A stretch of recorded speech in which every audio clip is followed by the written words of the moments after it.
Strategjia në vizionin e saj përputhet me disa nga angazhimet më progresive rajonale dhe ndërkombëtare, siç janë edhe korniza e BE-s për Romet, por edhe deklarata e Poznanik. Megjithatë, zbatimi i kësaj strategjisë nuk ka ecur me ritmin e ambicieve tona. Veçanërisht kur bëhet fjala për përgjegjësitë në nivelin lokal në krahasim me ato qendrore. Sistemet e monitorimit janë të fragmentuara, mekanizmat e raportimit janë jo konsistent dhe të dhënat për progresin janë të pakta ose mungojnë në komuna kyçet.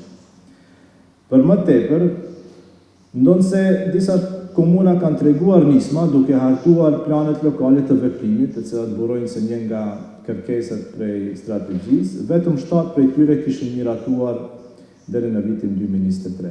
Ndërkohë, në komunat e tjera, strategjia mungon në agjendën lokale, është e padukshme në buxhete dhe e parëndësishme në proceset e planifikimit. Pritja tani është më e madhe se kurrë që qeveria e Kosovës me marrë një rol më të fuqishëm, strategjik dhe financiar në realizimin e objektivave të strategjisë.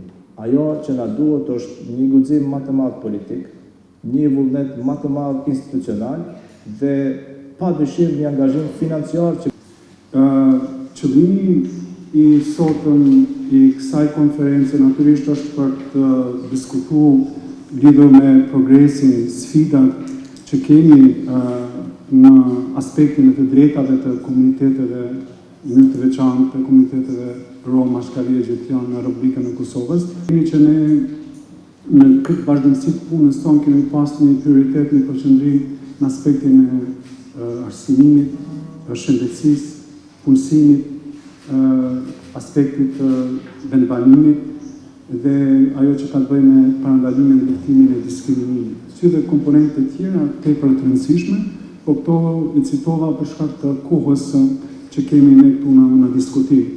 Andaj unë kisha vlerësu shumë, sidomos nga gjithë të komponentët që kemi pas në dokumentin tonë strategjik në Republikën tonë, të përmendi aspektin e punësimit, edhe që kanë qenë për vitet e tëra një nga sfidat e mëdha. Edhe kjo nismë që është miratuar në qeveri, ka buru, ka ardhur nga vetë sektori i shoqërisë civile që duhet të përgëzoj organizatën e qeveritare Zëri Rom dhe Ashkalive dhe Gjitjanëve, po në një temë edhe konceziumi që është Terp dhe Zonë dhe HEX, po dhe organizata tjera që bëjnë punë në këtë aspekt. Ky mekanizëm ka fut në lëvizje, ka fut në funksion dhe ka nxit punësimin në mënyrë praktike. Fokusi jonë ka qenë për një periudhë të gjatë në sektorin e sigurisë. Natyrisht kemi pas progres në punësim tek policia, tek FSK-ja dhe të sektorit tjerë të sigurisë. Në sektorin e shëndetësisë kemi pas fokus si mekanizëm për me nxitën në promovu punësimin, sidomos tek qendrat e mjekësive familjare në Gjakov, Gjiljano dhe Pe, do të thonë kemi një shifër të rritjes të punësuarve të teknikëve medicinale, të aspektit dentar dhe të specifikave të tjera.